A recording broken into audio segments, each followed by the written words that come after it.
शीश पे रखना अपना एक तू ही निरंकार, एक तू ही निरंकार। सद्गुरु माता सुदीक्षा सविंदर हरदेवजी महाराज की जय। प्रेमाने बोला या सत्संगाची प्रस्तुत प्राप्त समयी आज या देगाव मध्ये वैकुंठवासी ब्रह्मलीन महात्मा यशवंत मानेजी यांच्या 17व्या पुण्यस्मरणार्थ या ठिकाणी साधू संतांच्या उपस्थितीमध्ये हा भव्य दिव्य असा निरंकारी मिशनचा प्रोग्राम होतोय। गेली बराच वेळ झालं एकाच प्रभू परमात्म्याविषयी असणारं गुणगान तुम्ही या ठिकाणी गाताय। कालच आपण 2023 या वर्षाला गुड बाय केलं आणि आज खऱ्या अर्थानं नवीन वर्षाची सुरुवात तुमच्या आमच्यामध्ये होते। अनेक लोक या नववर्षासाठी सुखाच्या समृद्धीच्या शुभेच्छा देत असतात, परंतु खऱ्या अर्थानं ह्या शुभेच्छा फक्त आणि फक्त प्रेमापोटी असतात, आपुलकीसाठी असतात, ठीक आहे। पण लोकांच्या शुभेच्छा आणि आमच्या जीवनामध्ये ते सुख ती समृद्धी निश्चित रूपाने येईल का नाही याची शाश्वती नाही। कारण जीवनातलं सुख आणि जीवनातलं दुःख हे आमच्या प्रारब्धाच्या भोगावरती असतं। एकनाथ बाबा सांगतात की एका जनार्दनी भोग प्रारब्धाचा हरी कृपे नासतयाचा झाला। मी नवीन वर्षाच्या शुभेच्छा देईल, पण वर्ष सुखाचं समृद्धीचं जावं ठीक आहे, पण प्रत्येकाच्या जीवनामध्ये हरी यावा हा सगळ्यात महत्वाचा प्रश्न आहे। प्रेमाने बोला। लहान असताना रंगता रंगता बाप्पाला बोट मागितलं, चालायला शिकलो, चालता चालता येऊन तारुण्यामध्ये आलो। बालपण पाठीमागे राहिलं कधी कळालं नाही। तरुण वयामध्ये आल्यावरती सुंदर गाडी पाहिजे, सुंदर वाडी पाहिजे, सुंदर शेतीवाडी पाहिजे, सुंदर पत्नी पाहिजे, हे तरुण वयाचं मागणं आहे। हे तारुण्याचं मागणं मिळवता मिळवता वयाची साठी वलंडली, बुद्धी नाटी झाली, हातात काठी आली, तारुण्य कधी पाठीमागं राहिलं हे कळालं नाही। मग म्हातार वयाचं मागणं आमचं बदलून गेलं। तरुण वयामध्ये पाहिजे असणारी सुंदर गाडी आता म्हातार वयात नको आहे। तरुण वयामध्ये पाहिजे असणारी सुंदर शेतीवाडी आता म्हातार वयात नको आहे। तरुण वयामध्ये पाहिजे असणारी सुंदर माडी आता म्हातार वयात नको आहे। तरुण वयामध्ये पाहिजे असणारी सुंदर पत्नी आता म्हातार वयात असली किंवा नसली फरक पडत नाही। मग काय म्हातार वयाचं मागणं आहे? तेव्हा पोटाला पोटभर आगी भाकर आणि नेसायला धोतर हे म्हातार वयाचं मागणं। तुकोबरा सांगतात लेका, पोटाच्या पोटभर भाकरीसाठी आणि नेसायच्या धोतरासाठी हडाचं काढा आणि रक्ताचं पाणी करत आलास। काय मिळवलं आयुष्यामध्ये? आपल्या हिताला किती दिवस जागा राहिलास? अरे आयुष्य वेचून कुटुंब पोचले, काय हित केले सांग बापा? फुकाचा कर झाला सी नाही सुख घरी भोगावया। अख्खा आयुष्य मुलाबाळांसाठी वेचलं। सरणावरती जळत असणाऱ्या प्रेताकडे लक्ष गेलं आणि विचारलं, का रे दादा? हडाचं काढ, रक्ताचं पाणी, नेत्राचा दिवा केलास रे, हा सगळा संसार उभा केलास। आता मात्र एकटाच जळत राहिला, सगळे निघून गेले। त्या सरणावरती जळणाऱ्या प्रेताला सुद्धा वाचा फुटल्याने प्रेत बोलू लागलं, महाराज माझं फार मोठं दुर्भाग्य आहे की हे मला मेल्यावरती कळतंय, पण तुमचं फार मोठं भाग्य आहे की तुम्हाला जिवंतपणे कळतंय। काही गोष्टी माणसाला जिवंतपणे कळायला पाहिजे। तेव्हा का जिवंतपणे कळायला पाहिजे? या जगाच्या पाठीवरती दोन प्रकारची लोक आहेत। काही लोक जाणून नेमके असतात, तर काही लोक नेणून नेमके असतात। तेजीची सगळं कळतं, पण नेमतेपणाचा आव मात्र त्यांचा जात नाही। एकाने एकाला विचारलं, म्हणे का दारू पितोस? त्याला सांगितलं बायको रुसून गेलो म्हणून दारू पितोस. मग म्हणे बायको का रुसून गेली? तो म्हणे दारू पितो म्हणून गेली. प्रेमाने बोला, जाणून नेमकेपणाचं लक्षण आहे. एक जणांना हातात खिळा घेतला, खिळा भिंतीवरती मारत होत. भिंतीवरती मारता मारता पाहिलं तर खिळा उलटा होता, उलटा. आता मला या प्रश्नाचं उत्तर द्या की किती दिवस खिळा मारल्यावरती भिंतीत जाईल? दुसऱ्यानं पाहिलं, विचारलं काय करत असले का? त्याला सांगितलं भिंतीत खिळा मारतो. म्हटलं वेळ लागलं तुला. म्हणे काय झालं? अरे खिळा या भिंतीचा नाही तर खिळा या भिंतीचा आहे. प्रेमाने बोला, कळतंय? सोपं करून सांगतो. एकानं एकाला विचारलं, म्हणे सांग माझ्या बॅगेमध्ये काय असेल ओळखलं तर सगळे आंबे तुझे. प्रेमाने बोला, तेवढ्यावर राहिलं नाही, किती आहेत ओळखलं तर म्हणजे 12च्या 12 तुझे. जाणून नेमकेपणाचं लक्षण आहे देवा. एक वाक्य सांगू, या जगाच्या पाठीवरती चांगल्या माणसाला किंमत समाजाने जिवंतपणे कधीच दिली नाही हो. पहा ना तुम्ही साधू संतांचे विचार.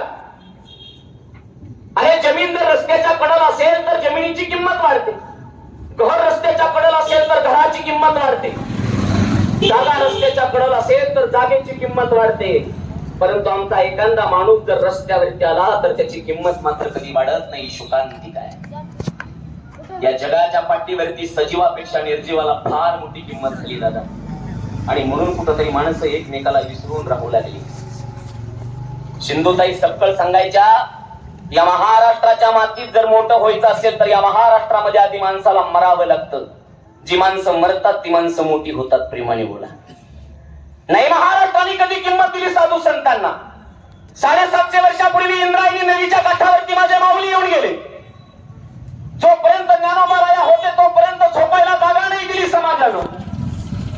माऊली असताना झोपायला जागा नाही, पण आता माऊली नसताना झोपण्यासाठी माऊलींना चांदीचा पलंग त्या इंद्रायणी नदीच्या काठावरती. अरे असताना अंगाला कापड मिळून दिलं नाही माझ्या माऊलीला, पण आता नसताना मात्र डोक्यावरती चांदीचा मुखवट आहे.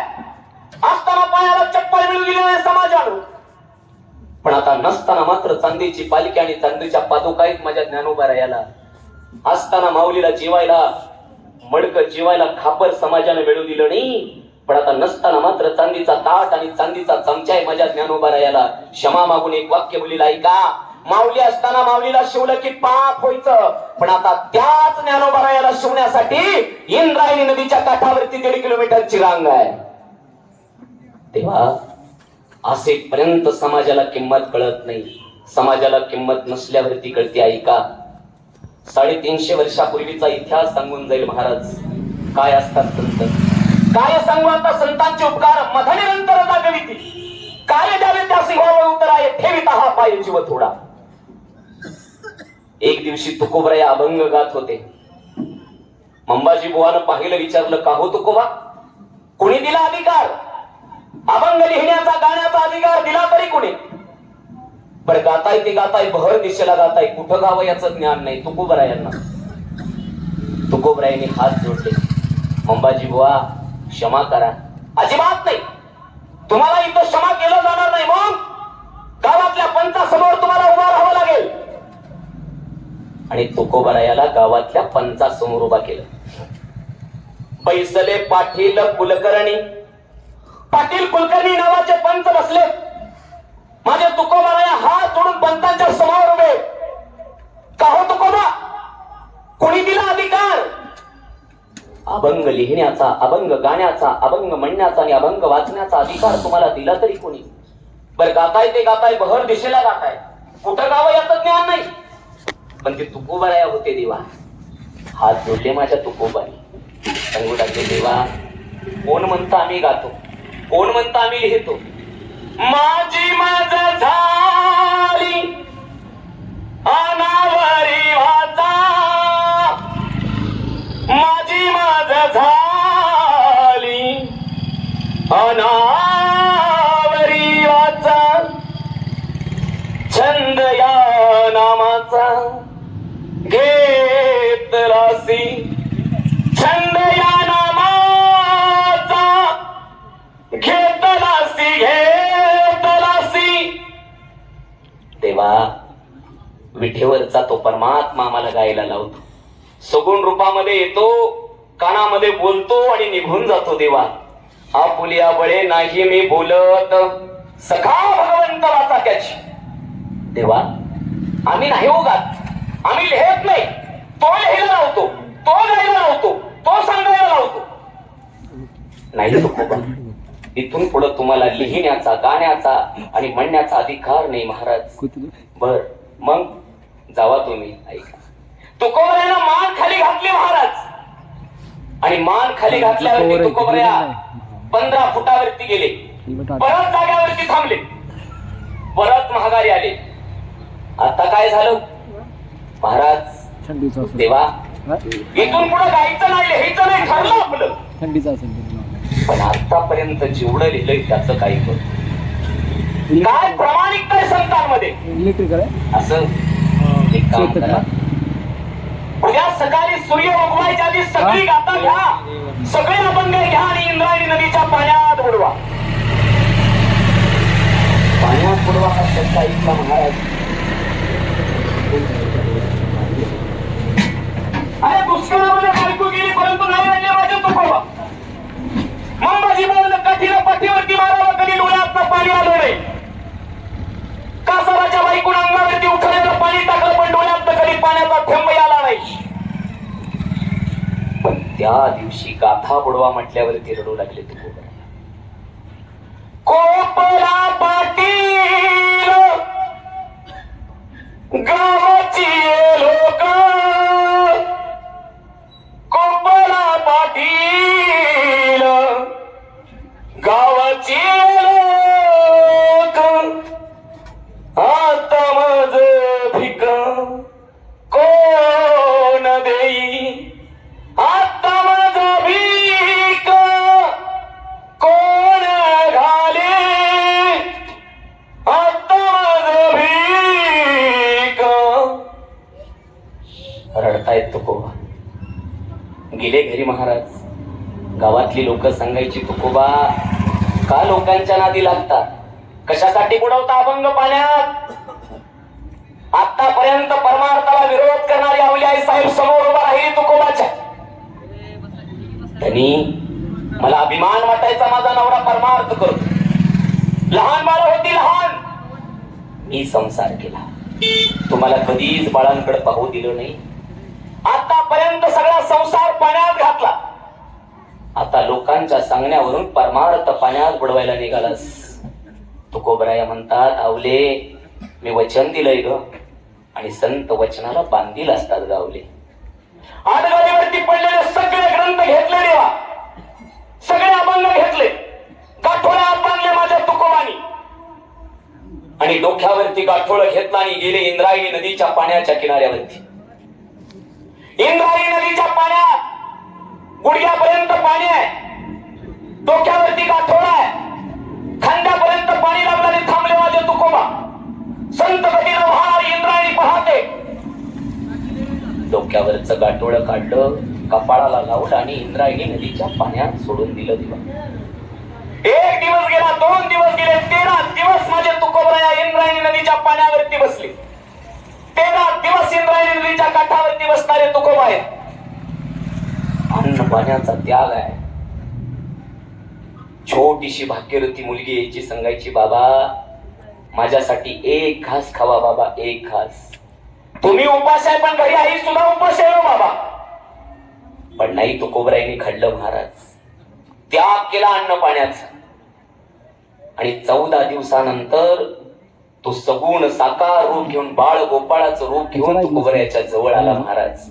कोण म्हणतं देव येत नाही, देव येत असतो, परंतु अंतकरणातली हाक पाहिजे. तुकोबरायाच्या जवळ आला. तुकोबरायानं पाहिलं, हा बाळ गोपाळाच्या रूपात आलाय. हात जोडले तुकोबरायानं, देवा 13 दिवसांनी आलास की तुझी बुद्धीस तुझा माझा देवा, कारे वैरा धार, तुझा माझा देवा, कारे वैरा धार, दुःखाचे डोंगर. काय देवा तुझं माझं वैर आहे, रोज दुःखाचं डोंगर दाखवतोस. अंबाजी बुवानं पाठीवरती मारलं, रडलो नाही रे देवा. शिवा कासाराच्या बायकोनं अंगावरती उखळलेलं पाणी टाकलं, डोळ्यातनं पाणी माझ्या कधी आलं नाही. पण आज खऱ्या अर्थानं माझा परमार्थ पाण्यात बुडवला म्हणून मी 13 दिवसानं तुला यायला जमलं. देव सांगतात तुकोबा, कोण म्हणतो 13 दिवसाने आलो? ज्या क्षणाला इंद्रायणी नदीत प्याता बुडवली त्या क्षणाला उभा राहिलो. पण तुकोबा, त्या दिवशी इंद्रायणी नदी सुधारत सांगत होती, देवा याच नदीच्या किनाऱ्यावरती बसून माझ्या तुकोबऱ्याने आणि मला आज खऱ्या अर्थानं माझं फार मोठं भाग्य आहे. तुकोबऱ्याची गाथा, त्या गाथेचं पारायण, त्या अभंग वाचण्याची संधी माझ्या जीवनात आली.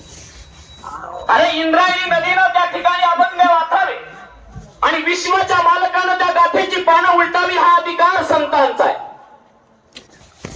तुकोबऱ्याचा अधिकार काय मोठा आहे. मी सुरुवातीला सांगितलं की जिवंतपणे माणसं कधी किंमत देत नसतात, पण एका मात्र मेल्यावरती माणसाला फार मोठी किंमत आहे. दिवा साधू संतांचा तो आवाज युगापासून चाललाय. आज ही निरंकारी मिशनचा 17 वर्ष झालं, बरोबर ना देवा?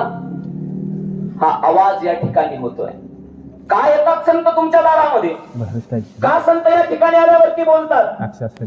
का मला साधू संतांचे दाखले दिले जातात? का? तर आमच्या जीवनाचं साध्य आम्हाला मिळालं पाहिजे. आमच्या जीवनातली ती साधना आमच्याकडून झाली पाहिजे. ज्या ईश्वराच्या प्राप्तीसाठी तुम्ही आम्ही धडपडतोय, तो ईश्वर आम्हाला प्राप्त झाला पाहिजे.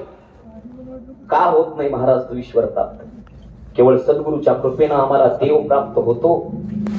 आदिनाथाच्या परंपरेतून आलेलं हे ब्रह्मज्ञान आज तुमच्यातून आमच्या घटाला मिळते, हे सगळ्यात मोठं सौभाग्य आहे. सत्संगाची सगळ्यात मोठं सौभाग्य आहे. संत बनता आलं पाहिजे. काय आहे संताचं लक्षण? एक दिवशी मंबाजी बुवानं तुकोबऱ्याच्या दारात कचरा टाकला. कचरा तुकोबऱ्यानं तो सगळा कचरा गोळा केला आणि गावाच्या बाहेर टाकला. पण येताना कचऱ्याची टोपली मोकळी आणली नाही गेल्याची. त्याच्यामध्ये फुलं भरली, फुलं, आणि फुलानं भरलेली टोपली माझ्या तुकोबऱ्यानं मंबाजी बुवाच्या दारात टाकली. मंबाजी बुवानं पाहिलं, विचारलं, का हो तुकोबा, आम्ही तुमच्या दारामध्ये कचरा टाकावा आणि तुम्ही आमच्या दारामध्ये फुलं टाकताय? ऐका तुकोबाचं उत्तर. तुकोबा सांगतात, मंबाजी बुवा, या जगाच्या पाठीवरती ज्या माणसाकडे जे असतो तोच माणूस समाजाला देत असतो. तुमच्या अंतकरणामध्ये फक्त कचरा आहे म्हणून तुम्ही समाजाला कचरा देताय, पण आमच्या अंतकरणामध्ये प्रेमाचा, भक्तीचा सुगंध आहे म्हणून आम्ही समाजाला सुगंध देतोय. सुगंध द्यायला शिका देवा. आज ही निरंकारी माणसं इथं बसून सुगंध देण्याचं काम करत होती, भक्तीचा सुगंध वाटण्याचं काम करत होती, परोपकाराची भाषा बोलत होती, समाधानाची भाषा बोलत होती.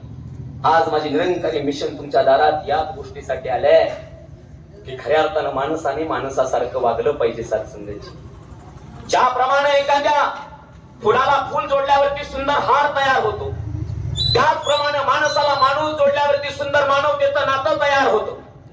ज्या धर्म, पंथ, पहिराव, वेश, खान पिन या सगळ्या गोष्टी नंतर आम्हाला मानवतेचं नातं सांभाळलं पाहिजे महाराज, समजलं पाहिजे. याच्या पलीकडून जाऊन माणसाला माणूस बनता आलं पाहिजे. दिवा एका बापानं एका लेखाच्या हातात जगाच्या नकाशाचे 45 तुकडे करून दिले आणि सांगितलं, लेकरा, 1 तासानं आल्यावरती मला जगाचा नकाशा तसाच्या तसा जोडलेला पाहिजे. आणि बाप निघून गेला. पोरानं 45 तुकडे केलेला जगाच्या नकाशा जसाचा तसा जोडला. देवा 1 तासानं बाप आला पाहिलं, विचारलं, जोडलास का रे? जोडलेला जगाच्या नकाशा त्या लेकरानं बापाच्या हातात दिला. बापाला आनंद झाला, माझ्या लेकराने 1 तासात जगाचा नकाशा जोडला. कसा जोडलास? पोरगा म्हणता, बाबा त्यात काय विशेष आहे? ज्या जगाच्या नकाशाचे तुम्ही 45 तुकडे केले ना, त्याच जगाच्या नकाशाच्या पाठीमागे एका माणसाचं चित्र होतं. मी फक्त माणूस जोडत गेलो, जग आपोआप जोडलं गेलं. प्रेमाने बोला. माणसं जोडायला शिकव. का जोडता येत नाहीत माणसं? आम्हाला सांग. माणसं जोडण्याची कला सद्गुरू शिकवतो. माणसं जोडण्याची कला हे निरंकारी मिशन शिकवतात. माणसं जोडण्याची कला माझ्या माता सुदीक्षाजी शिकवतात. ही माणसं जोडायची कला आत्ताची नाही देवा. कितीतरी 1000 वर्षापूर्वी साधू संतांनी दिलेल्या ह्या गोळ्या आहेत. कितीतरी 1000 वर्षापूर्वी संत तुम्हाला जागृत करतायत. फक्त आणि फक्त माणसातला माणूस जोडण्याचं काम करतायत देवा. संसार रूपी मोहमायेच्या सागरामध्ये तुम्ही आम्ही सगळी गुरफटून गेलोय. सगळ्यांना उद्याची चिंता आहे, सगळ्यांना उद्याची चिंता आहे. न जाणे असे किती दिवस आणि किती वर्ष तुमच्या आमच्या आयुष्यामध्ये येतील, किती क्षण येतील, किती दिवस निघून जातील हे कळणार नाही देवा. मी अनेक ठिकाणी गेल्यावरती एक वाक्य बोलतो ऐका. काही गोष्टी माणसाला प्रारब्धाने मिळतात तर काही गोष्टी माणसाला प्रयत्नाने मिळतात. कळतंय? संसार माणसाला प्रारब्ध देतो आणि परमार्थ हा माणसाला प्रयत्नाने मिळतो, प्रेमाने. इथं प्रत्येकाला चिंता आहे संसाराची, कुणाला चिंता नाही हो, सगळ्यांना चिंता आहे ना संसाराची. महाराज, जिवंतपणे माणसाला चिंता खाते, चिंता खाते ना. जिवंतपणे माणसाला चिंता जाळते आणि मेल्यावरती माणसाला चिता जळते. ऐका, माणूस जिवंत असू द्या किंवा मरू द्या, जळणं मात्र त्याच्या नशिबी ठरलेलं आहे. प्रेमाने ठरलेलं आहे ना जळणं सगळ्यांच्या नशिबात. लोक एखाद्याच्या अंतविधीला गेल्यावरती गप्पा मारतात, फार सुंदर गप्पा असतात. काय माणसाच्या जीवनामध्ये आहे, जसं यायचंय तसं जायचंय. काही लोक नुसती मान हलवतात, खरंय खरंय खरंय, पण कुठपर्यंत खरं आहे? स्मशान भूमी सोडेपर्यंत खरं आहे. तिथून मात्र सगळं आमचंच खरं आहे. प्रेमाने बोला, तिथपर्यंत खरं आहे ना, तिथून पुढे काय खरं आहे देवा? आणि म्हणून सत्संगाची कुठंतरी जीवनामध्ये सद्गुरू आला पाहिजे, संत आले पाहिजेत. संसारामध्ये जीवन जगत असताना अनेक लोकांचा लाखोचा संसार आहे, कुणाचा करोडोचा आहे, कुणाचा अब्जाधीशांचा संसार आहे. महाराज, ज्याप्रमाणे पिंजरा चांदीचा असू दे, पिंजरा लोखंडाचा असू दे, पिंजरा सोन्याचा असू दे, पिंजरा तो पिंजराच आहे ना. पिंजरा चांदीचा असला काय, पिंजरा लोखंडाचा असला काय, पिंजरा सोन्याचा असला काय, तो पिंजऱ्याच काम करणार आहे. तसं संसार गरीबाचा असू दे, संसार सामान्याचा असू दे किंवा संसार श्रीमंताचा असू दे, संसार तो संसार आहे. एक उदाहरण सांगून जातो ऐका. आमच्या गावामध्ये एक जणानं 5,000चा बूट घेतला. किती हजाराचा? 5,000चा बूट. आणि 5,000चा बूट घालून ते गावात फिरत होत. थोडा माझ्याकडे साऊंड करा, मला आवाज येतो थोडा, प्रेमाने बोला. 5,000चा बूट आहे आणि तो 5,000चा बूट त्यानं पायात घातलाय. गावातली लोक त्याच्याकडे पाहायची आणि लोक त्याला विचारायचे, दादा कितीला घेतलास? त्याची छाती फुगायची हो. 5,000चा बूट म्हटल्यावरती काही साधा सोपा खेळ आहे काय? तो सांगायचा 5,000चा बूट आहे. लोक म्हणायचे, राजा किती चमकतो रे बूट तुझा, 5,000चा बूट आहे म्हणे. हो 5,000चा बूट आहे. आणि 4 दिवसाचा काळ निघून गेला महाराज. त्यानं तो आपला 5,000चा बूट घरी ठेवला आणि 200 रुपयाची तुटलेली चप्पल घालून गावात फिरायला लागलो. लोक नावं ठेवायला लागली हो.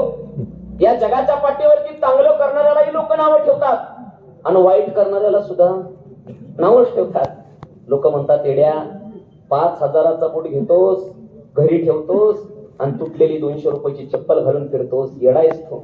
त्यानं सांगितलं, बाबा हो, बूट जरी दिसायला 5,000चा असला ना, तो बाहेरून चमकतोय ठीक आहे, पण आतून किती चावतोय तो माझं मलाच माहित आहे.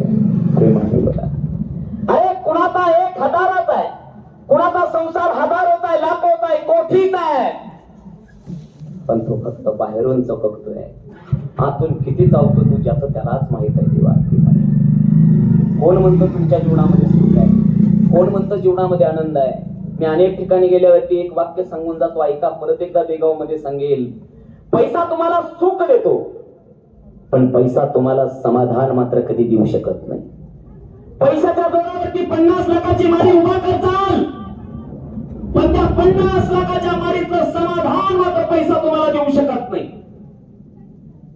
पैशाच्या जोरावरती 2 लाखाची गादी जरूर खरेदी करताल, पण 2 लाखाच्या गादीवरची समाधानाची झोप मात्र पैसा कधी देऊ शकत नाही.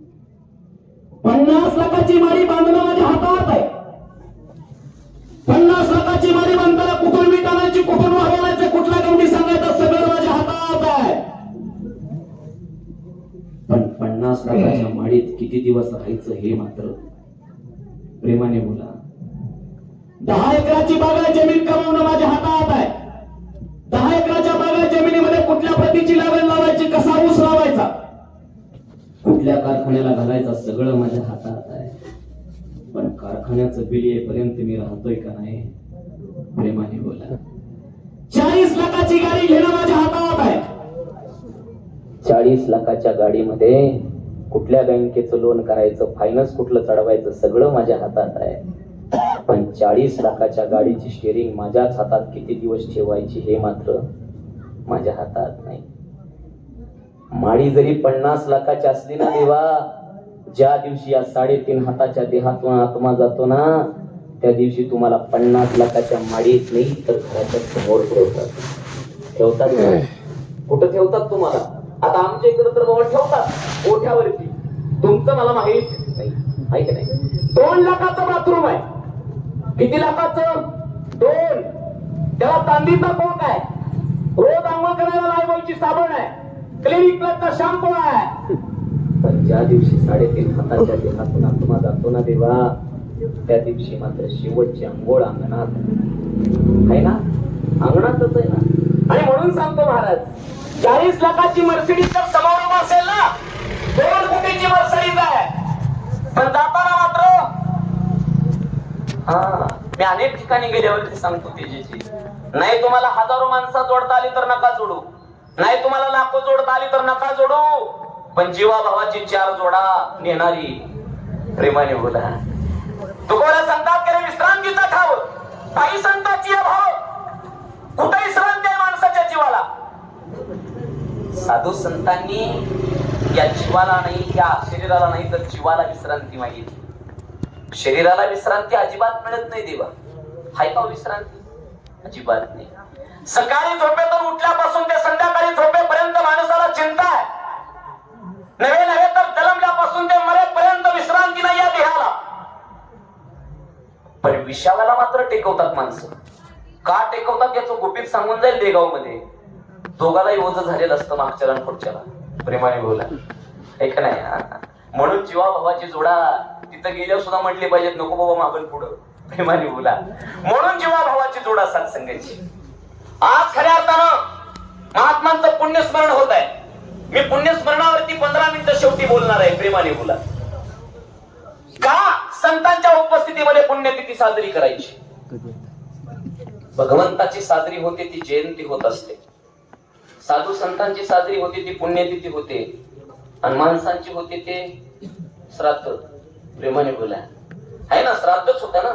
संतांची पुण्यतिथी आहे, देवाची जयंती आहे, आणि माणसाचं श्राद्ध आहे की नाही? ऐका, तुम्हाला संताप केले पुण्यवंत व्हावे, घेता सज्जनांची नावे, नेघे माझी वाचा तुटे महालाभ भुकासाठी, विश्रांतीचा ठाव पायी संताची अभाव. जगाच्या पाठीवरती माणसानं पुण्यवंत झालं पाहिजे. पुण्यवान न होता माणसानं पुण्यवंत व्हावं देवा. कारण पुण्यवंतामध्ये आणि पुण्यवानामध्ये फार मोठा फरक आहे. 2 प्रत्यय लागतात, एक वंत आणि एक वान. वंत या शब्दाला मर्यादा नाही, पण वान हा शब्द मर्यादित आहे. ज्याप्रमाणे घराच्या समोर एखादा रांजण असतो आणि त्याच रांजणाला तुम्ही आम्ही जलवान म्हणतो. काय म्हणतो? जलवान. का? तर त्याला मर्यादा आहे. परंतु एखाद्या समुद्राच्या किनाऱ्यावरती गेल्यावरती आपण त्याला जलवान म्हणत नाही, तर त्याला जलवंत म्हणतो. का? तर तो अमर्यादित आहे. तुकोबरा सांगतात की जीवनामध्ये पुण्य कमवायचं असेल तर पुण्यवान न होता माणसानं पुण्यवंत अमर्यादित पुण्य कमवलं पाहिजे. किती कमवलं पाहिजे? अमर्यादित पुण्य कमवलं पाहिजे. पण महाराज, आजकाल कोणाला पुण्यवंत व्हायचं पडलंय? ज्याला त्याला धनवंत व्हायचं पडलंय, ज्याला त्याला खुर्चीवंत व्हायचं पडलंय, ज्याला त्याला सत्तावंत व्हायचं पडलंय. कुठं चालतं महाराज तुमचं पुण्य? अजिबात पुण्य चालत नाही. जर समजा एखाद्या एसटी मध्ये जर आमच्यासारखा एखादा महाराज बसला ना, कंडक्टर जवळ येतो म्हणतो तिकीट. कंडक्टरला सांगितलं, कंडक्टर साहेब देगाव मध्ये मला जायचंय, मी निरंकारी मिशनचा मोठा संत आहे हो, माझं विचार आहे तिथपर्यंत असतो तर आम्हाला चांगली किंमत द्या. प्रेमाने बोला. नाही नाही नाही तिकीट नाही महाराज, तिथं सोडा आम्हाला. कंडक्टर म्हणतो, महाराज आधी तिकीट काढा. अहो कंडक्टर साहेब, तुम्ही जर मला देगाव मध्ये सोडलं तर तुम्हाला अनंत जन्माचं पुण्य लागल. कंडक्टर म्हणतो, महाराज आधी तिकीट काढा, पुण्याचं परत बघू. म्हणजे जे पुण्य एसटीत चालत नाही त्या पुण्याचा काय उपयोग आहे? ऐका, तुमच्या गावामध्ये समजा फार मोठा निरंकारी मिशनचा सत्संग आहे आणि तुम्ही एखाद्याकडे गेला, किराणा मालाचं दुकान आहे, त्याला सांगितलं, दादा तुझं फार मोठं दुकान आहे रे. मग मिशनला प्रसादी करायची निरंकारी मिशनच्या कार्यक्रमा दिवशी. मग तू एक काम कर ना, तू एक काम कर, तू प्रसादीचं सगळं किराणा माल आम्हाला दे, तुला अनंत जन्माचं पुण्य लागल. ते म्हणतं 500 वर्गणी जादा घ्या, तुमचं पुण्य तुमच्याकडे राहू द्या. प्रेमाने बोला. अरे जे पुण्य एसटीत चालत नाही, जे पुण्य दुकानात चालत नाही, मग त्या पुण्याचा उपयोग तरी काय? कुठं चालतं सांगू पुण्य? ज्या दिवशी आमचं धन चालायचं बंद होतं ना, तिथून थोडं आमचं पुण्य चालू होतं महाराज. ज्याप्रमाणे आमचा एखादा पेशंट आयसीयू मध्ये ऍडमिट आहे, डॉक्टर साहेब ऑपरेशन करून बाहेर येतात आणि आल्यावरती सांगतात ऑपरेशन झालंय. नातेवाईक डॉक्टर साहेबांच्या चरणावरती नतमस्तक होतात. डॉक्टर साहेब 1 लाख काय, पण 10 लाख घ्या, पण आमचा पेशंट वाचला पाहिजे. डॉक्टर सांगतात मी माझ्या पद्धतीनं सगळे प्रयत्न केलेत, आता जे व्हायचे ते त्यांच्या पुण्यावरती आहे. प्रेमाने जिथं आमचं धन गुडघं टेकवतं ना, तिथं आमचं पुण्य चालू होतं महाराज. आणि म्हणून तुकोबाने सांगितलं की माणसानं पुण्यवंत झालं पाहिजे. का पुण्यवंत व्हायचंय? तुकोबा सांगतात की नेघे माझी वाचा तुटी महालाभ भुकासाठी. भगवंताने प्रत्येक अवयव हा केवळ आणि केवळ त्या गोष्टीसाठी दिलाय. देवानं आम्हाला बोलायला सुंदर तोंड दिलं. का? तर आमच्या मुखातून सदैव देवाचं नाव यावं, आमच्या मुखातून सदैव सद्गुरूनं दिलेलं नाम मंत्र यावा, याच्यासाठी आम्हाला मुख दिलं. देवाने आम्हाला हात दिले का? तर सदैव आमचे दोन्ही हात जोडलेले पाहिजेत. देवाने आम्हाला पाय दिले का? तर याचं कारण एक आहे की त्याच पायानं मला सत्संगला येता आलं पाहिजे, त्याच पायानं आल्यावरती मला साधू संतांच्या चरणावरती नतमस्तक होता आलं पाहिजे. आणि म्हणून तुकोबा सांगतात की नेघे माझी वाचा तुटी महालाभ भोगासाठी. जीवनातला तो सत्संगचा लाभ, साधू संतांचा लाभ, तो सद्गुरूच्या प्रत्येक शब्दाचा लाभ जर खऱ्या अर्थानं घ्यायचा असेल तर आमच्या मुखामधून येणारी प्रत्येक वाणी ही आमची सुखाची असावी, प्रत्येक वाणी ही समाधानाची असावी, प्रत्येक वाणी ही आमची खऱ्या अर्थानं दुसऱ्याचं हित साधणारी असावी. आणि म्हणून सत्संग जी आम्हाला भगवंतांनी वाचावी. पण महाराज तुकोबा ज्याप्रमाणे सांगतात की नेघे माझी वाचा तुटी महालाभ भोगासाठी, ज्याप्रमाणे माझ्या मुखातून भगवंताच्या नावाला कधीच देवा तुटी पडून देऊ नकोस, हे संतांचं वचन आहे. संतांच्या मुखामध्ये देवाच्या नावाला कधीच तुटी पडत नाही देवा, पण आमच्याही मुखामध्ये शिव्यांना मात्र कधी तुटी पडत नाही. प्रेम पडते का हो? कधीच नाही. काही माणसं बघा तुम्ही बोलता बोलता नुसते शिव्या देत असतात. का? तर शिव्याला कधी तुटी पडत नाही देवा. ऐका, एक दिवशी सातारच्या एसटीत बसलो, सातारच्या, प्रेमाने बोला, सातारच्या. पुण्यवंत का व्हायचं? हे माझी वाचा तुटी. सातारच्या एसटीत बसलो आणि बसल्यावरती माझ्या शेजारी असेच तेजेजी सारखे, निलेजी सारखे संत महात्मे बसले होते. तेव्हा मला इंदापूरला जायचं होतं, प्रेमाने बोला. आणि बसल्यावरती सातारच्या एसटी मध्ये बसल्यावरती इंदापूरला एसटी निघाली. बस स्टँडच्या बाहेर एसटी आली महाराज. गच्च भरलेली एसटी आहे.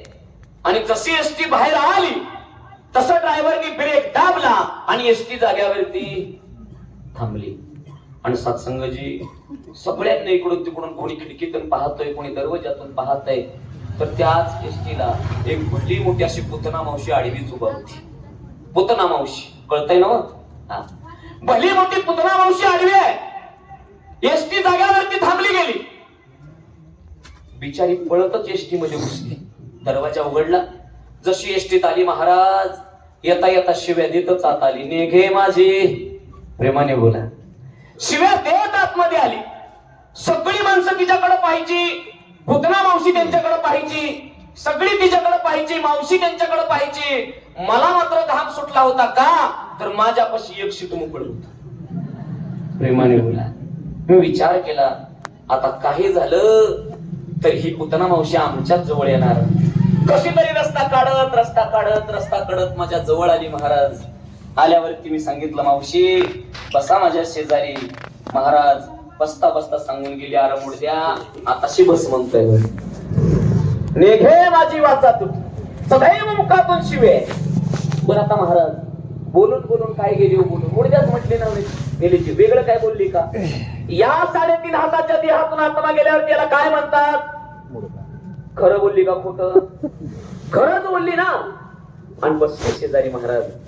बसल्यावरती निलेजी म्हटले, अहो मावशी, महाराजांनी तुम्हाला जागा दिली, आणि तुम्ही महाराजांना शिव्या देताय. आता तरी तिनं गप बसायचंच नाही. ती म्हणते तिने का जागा एसटी काय त्याच्या बापाची आहे का? हे माझी ऐका बर, बोलून बोलून खरं बोलली का खोट? खरंच बोलली ना. कुठे एसटी आमच्या बापाची आहे. तेवढ्यात महाराज आमच्या तेजस्वींना राग आला.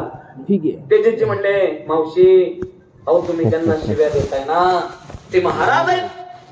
आता तरी तिने गप बसायचं का नाही? म्हणजे असं नका महाराज त्याला काय चुलीत घालायचंय प्रेमाने. अरे निघे माझी वाचा तुटी महालाभ फुकासाठी, विश्रांतीचा ठाव पायी संताची अभाव.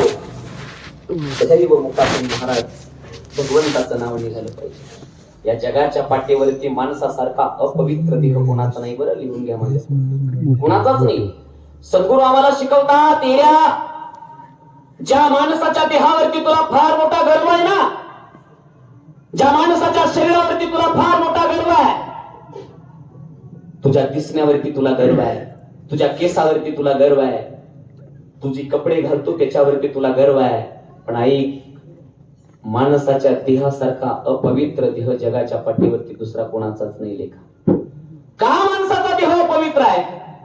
5 गोष्टीनं माणसाचा देह अपवित्र आहे. किती गोष्टीनं? 5. पहिली गोष्ट, या माणसाच्या देहातून जेवढ्या गोष्टी बाहेर पडतात ना, मल मूत्र आणि थुंकी, याला आम्ही अपवित्र म्हणतो. म्हणून माणसाचा देह भुला तो पवित्र, त्याला अपवित्र म्हणतो म्हणून देह अपवित्र. कारण नंबर 1, माणसाचा देह का अपवित्र? कारण नंबर 2 सांगून जातो ऐका. जर रस्त्याच्या कडेला एखाद्याचं रक्त किंवा मांस पडलं तर त्याला आम्ही हात लावत नाही का? तर ते अपवित्र म्हणतो. या कारणानं माणसाचा देह अपवित्र. कारण नंबर 3, ज्याप्रमाणे माणूस गेल्यावरती माणसाची असणारी हाडं तिसरीच्या दिवशी सावडली जातात, मडक्यात भरली जातात आणि एका पांढऱ्या कपड्यात गुंडळून 50 लाखाच्या माळीत ठेवली जातात. कुठं कुठं? मी अनेक ठिकाणी गेल्यावरती 2 वाक्य सांगतो. नाही तुम्हाला कुणाच्या शुभ कार्याला जाता आलं तर नका जाऊ, नाही तुम्हाला कुणाच्या लग्नाला जाता आलं तर नका जाऊ, नाही तुम्हाला कुणाच्या बारशाला जाता आलं तर नका जाऊ, नाही तुम्हाला कुणाच्या वाढदिवसाला जाता आलं तर नका जाऊ. पण 2 विधी मात्र माणसाचं कधी चुकवत जाऊ नका. एक म्हणजे माणसाचा अंतविधी आणि दुसरा म्हणजे माणसाचा तिसरीचा विधी. का माणसाच्या अंतविधीला जायचं? माणसाच्या अंतविधीला गेल्यावरती कळतं, अरे आतापर्यंत ज्याला तुम्ही आम्ही नावाने हात मारत होतो ना, आता त्यालाच तुम्हाला मोडता म्हणावं लागतं. म्हणून माणसाच्या अंतविधीला जायचं. आणि तिसरीला का जायचं सांगतो. आतापर्यंत हाडाचं हाड, रक्ताचं पाणी, नेत्राचा दिवा करून जी 50 लाखाची माडी बांधलेली असते ना, शेवटी लेखाचे हाडच त्या माडीच्या समोर बांधलेले असतात. हा अहंकार आणि हा अभिमान जर महाराज खऱ्या अर्थानं आम्हाला घडवायचा असेल तर माणसाच्या तिसरीला जायचं. कारण नंबर 3, ज्या माणसाच्या आस्तीला तुम्ही आम्ही अपवित्र म्हणतो म्हणून माणसाचा देह अपवित्र. कारण नंबर 4, का माणसाचा देह अपवित्र? महाराज माणूस गेल्यावरती माणूस स्वतःच्या भावकीला 10 दिवस अपवित्र करतो आणि पाहुण्या रावळ्यांना 3 दिवस अपवित्र करतो. बरोबर आहे ना? भावकीला 10 दिवसाचं सूतक आहे आणि पाहुण्यांना 3 दिवसाचं. म्हणून माणसाचा देह अपवित्र. आणि कारण नंबर 5, अशा अपवित्र देहाला सदैव पवित्र करण्यासाठी त्याच्यावरती संतांच्या कृपेनं पावित्र्याचे संस्कार करावे लागतात. म्हणून माणसाचा देह कारण झाली 5 महाराज. अशा अपवित्र देहाला तुकोबरे सांगतात की जर पवित्र बनवायचं असेल, पवित्र तो देह वाणी पुण्यवंत जो वदे अच्युत सर्व काळ.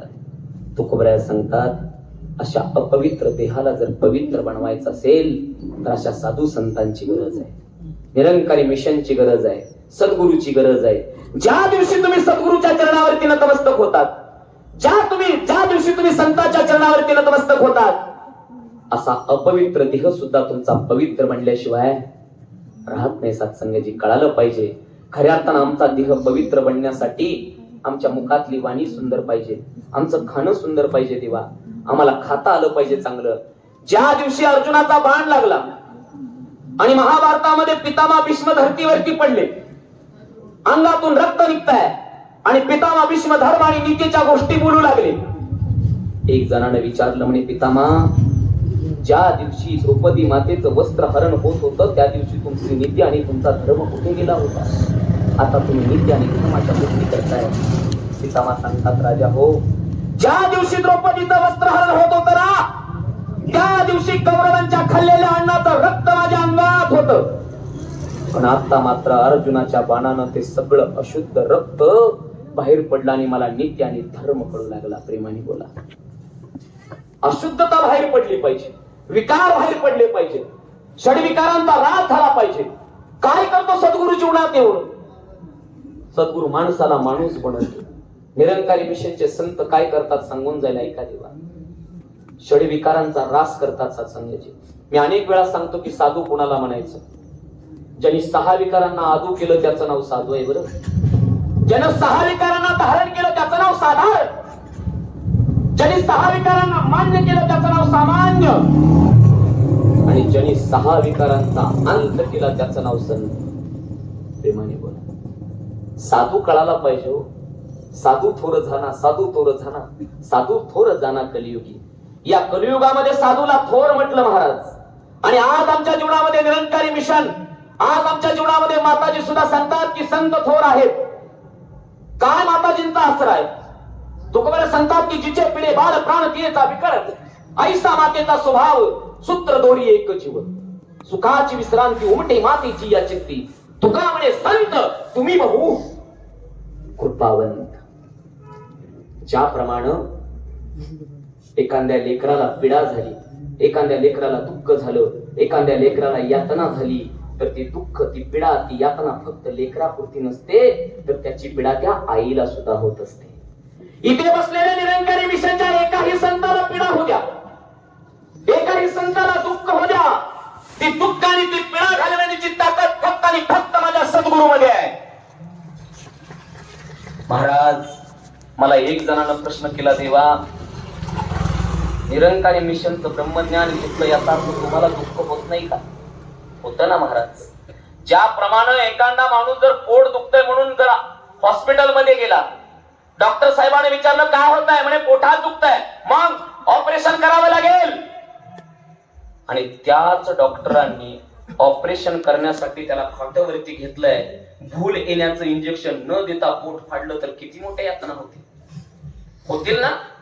भूल येण्याचं इंजेक्शन न दिल्यावरती केवढं मोठं ऑपरेशन होऊ द्या, मरून जाईल ना माणूस. पण ऐका, त्याच डॉक्टरांनी जर त्याला भूल यायचं इंजेक्शन दिलं तर डोंगरा एवढं जरी ऑपरेशन केलं तर त्याला यातना होणार नाही. सद्गुरु मिशनचं ज्ञान म्हणजे भूल आहे. आमच्या जीवनामध्ये कितीही मोठं दुःख येऊ द्या, कितीही मोठ्या यातना होऊ द्या, पण सद्गुरु माताजींनी आम्हाला ब्रह्मज्ञानाची अशी भूल दिली आहे की आम्हाला ते दुःख आणि त्या यातना जरी आल्या तर आम्ही मात्र कधी डगमगून जात नाही.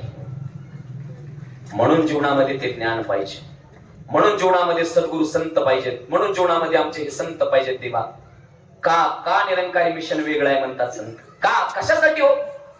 ज्ञानोबारायानं सांगावं, तुकोबरायानं सांगावं, एकनाथ बाबानं सांगावं, जनाबाईनं सांगावं, मुक्ताबाईनं सांगावं, कबीरदासजीने सांगावं. अनेक साधू संतांनी ज्या ज्या गोष्टी तुम्हाला सांगितल्या त्याच गोष्टी आज निरंकारी मिशन सत्संग या ठिकाणी सांगताय. दुसरं तिसरं काय सांगताय? अव्यक्त निराकार आहे. कसा आहे तो? व्यक्त आणि अव्यक्त फरक आहे.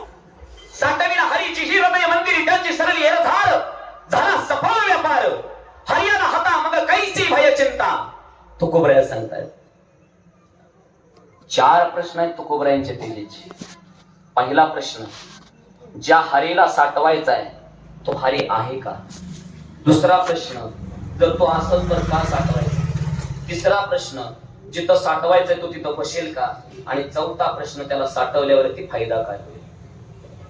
एवढ्या अभंगाचा अर्थ सांगेल आणि महाराज पुढची रजा घेईल. साठविला हरी जी ही हृदय मंदिरी, त्यांची सरली एरधार, झाला सफल व्यापार. तुम्हाला सांगतात की हरियाला होता मग कैची भय चिंता. ज्या भगवंताला साठवायचाय तो आहे का?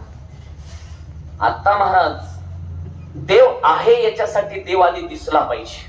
प्रेमाने बोल. एखादी वस्तू आहे ना, मग ती कुठपर्यंत विश्वास बसेल? ज्या वेळेस आमच्या डोळ्याला ती दिसेल ना, त्या दिवशी आम्ही म्हणेल ती वस्तू आहे. पण एक वाक्य सांगतो, देव हा चर्माच्या दृष्टीचा विषयच राहिला नाही. देव हा ज्ञानाच्या दृष्टीने पाहिला जातो. आणि हे ज्ञानदृष्टी जर कोणाकडे मिळत असेल तर जगाच्या बाजारात कोणाकडे दुसऱ्याकडे नाही तर माझ्या सद्गुरूकडे मिळते. दुसरीकडे ज्ञानदृष्टी नाही. खऱ्या अर्थानं वारा सगळीकडे आहे, हवा सगळीकडे आहे, पण हवा जर डोळ्यानं दिसत नाही तर तिला नाही म्हणता येणार नाही. आला श्वास गेला श्वास जीवा तुझं तंत्र, जगणं मरणं एका श्वासाचं अंतर. एक श्वास जरी कमी पडला तर माणूस मरतय महाराज. एक श्वास. देव आहे, पण आहे महाराज देव, ठीक आहे. मग जो देव आहे ना त्याच देवाला साठवायला सांगितलं. एखादी वस्तू असेल तर का साठवावी? साठवीला हरी. परंतु महाराज नुसती वस्तू असून उपयोगाचं नाही तर त्या वस्तूचं ज्ञान पाहिजे. वस्तू असूनच काय उपयोग आहे महाराज? एक जणाच्या हातात बॅटरी दिली, सांगितलं ऐक, लाईट गेल्यावर बॅटरी लाव. निघून गेलो ती, लाईट गेली, हे नुसतं बॅटरीला आवडतंय. अर्ध्या तासानं आलं, म्हणजे काय झालं? गेल्या म्हणला कसली बॅटरी दिली, लागत नाही. ती म्हणला दाखव, कालच सील टाकले. बॅटरी हातात घेतली, बटन दाबलं की लाईट लागली. ऐका, बॅटरी असून उपयोग नाही, चालू करण्याचं ज्ञान पाहिजे. देव असून उपयोग नाही, पण देव असण्याचं ज्ञान आमच्याकडे पाहिजे. बरोबर आहे ना? कळतंय ना? बटन माहित पाहिजे ना. सद्गुरूने आम्हाला ते बटन दाखवलं. ब्रह्मज्ञानाचं बटन आहे, दाब एकदा देव दिसेल.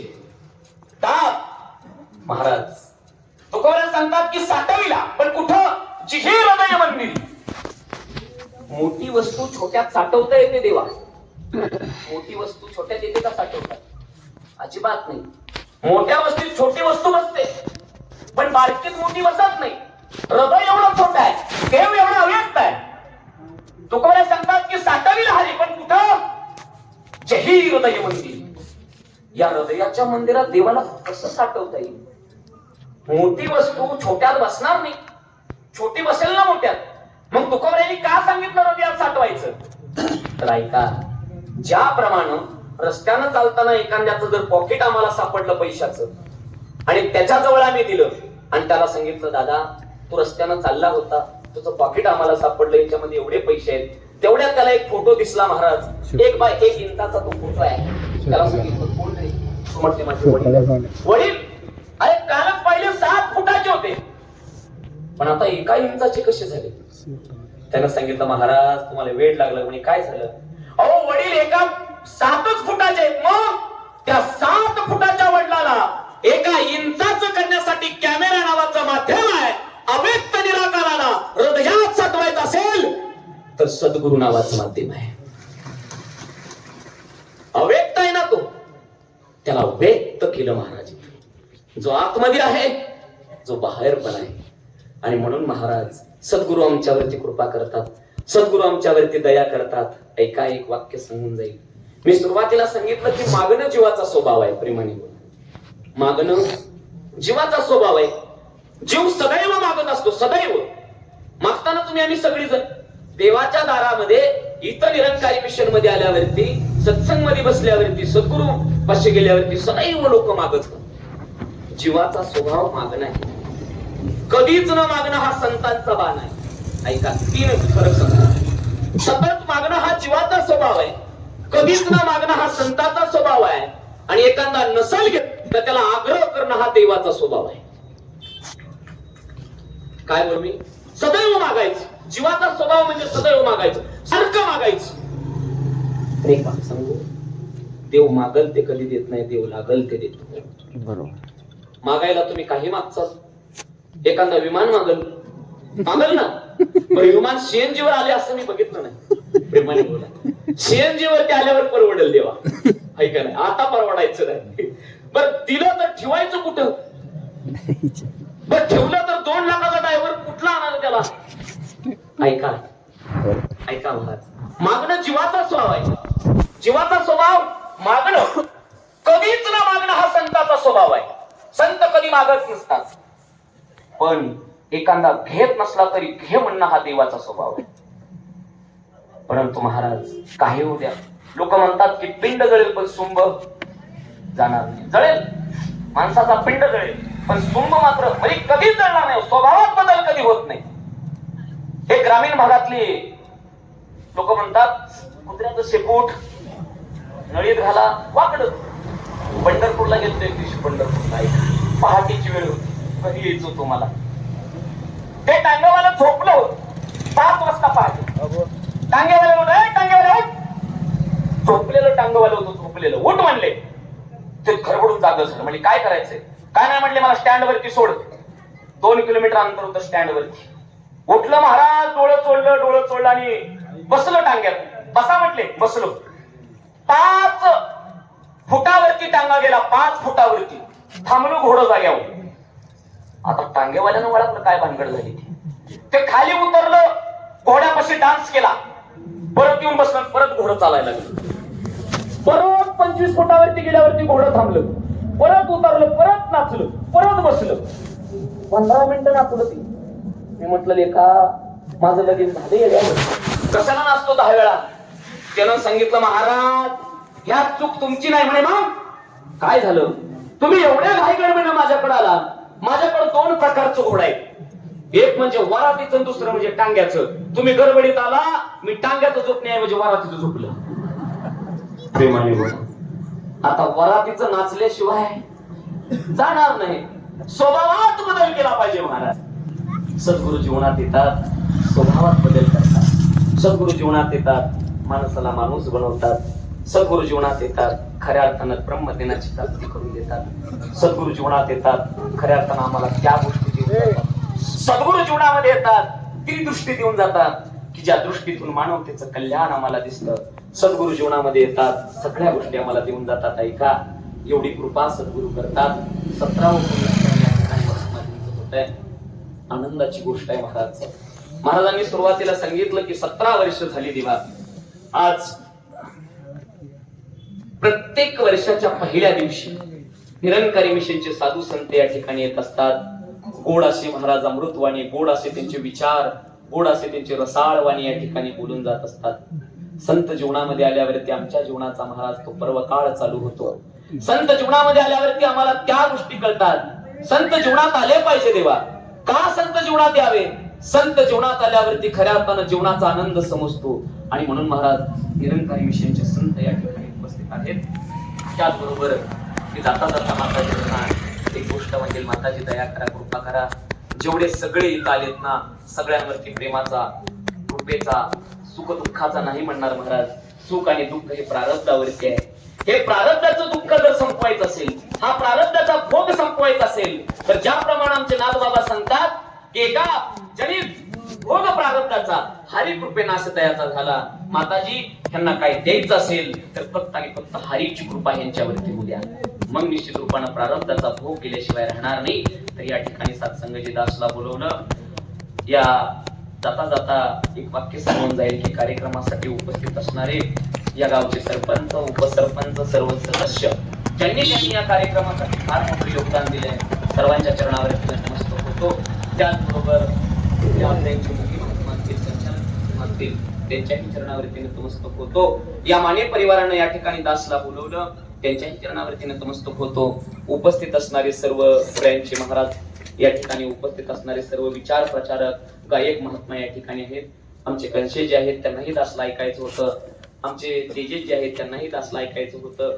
त्याचबरोबर आमचे निलेशजी त्यांनाही दासला ऐकायचं होतं. महाराज पण थोडक्या वेळामध्ये ऐकायला मिळालं. ऐका देवा, फार कर्मयोगी माणसं आहेत व निरंकारी मिशन मध्ये. एक एक संत म्हणजे ग्रंथ आहे आमचा महाराज. एक एक संत म्हणजे ग्रंथ आहे. सगळ्यांनी अतिशय गोड या ठिकाणी सहभाग घेतला. माताजींच्या चरणावरती परत एकदा मागणं मागेल, माताजी दया करा, कृपा करा. या सर्व साधू संतांना हे नवीन वर्ष सुखाचं, समृद्धीचं, आनंदाचं जावो. प्रत्येकाच्या जीवनामध्ये असणारे हे ब्रह्मज्ञान असंच फुलत राहो. प्रत्येकामध्ये ती भावना निर्माण व्हावी, प्रत्येकामध्ये ते समाधान निर्माण व्हावं, प्रत्येकामध्ये ती आपुलकी निर्माण व्हावी. ही नवीन वर्षाची सुरुवात या ठिकाणी अतिशय गोड पद्धतीनं होते आहे.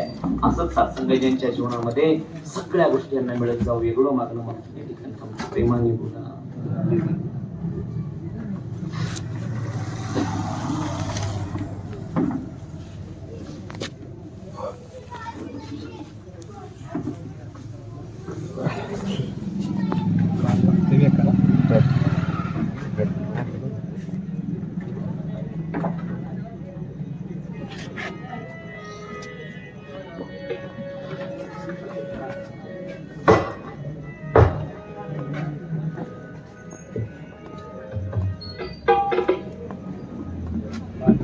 तेरी ओट सहारा तेरा तन मन घोल घुमावा कहे उतार दाता दिन राती गुण गावा कहे अवतार रेकॉर्ड झाले का तुमचे रेकॉर्ड झाले काहीतरी मधलं मला ऐकाय भेटलं ना ऐकाय भेटलं महाराज मध्ये आधी तुमचं ऐकाय आलं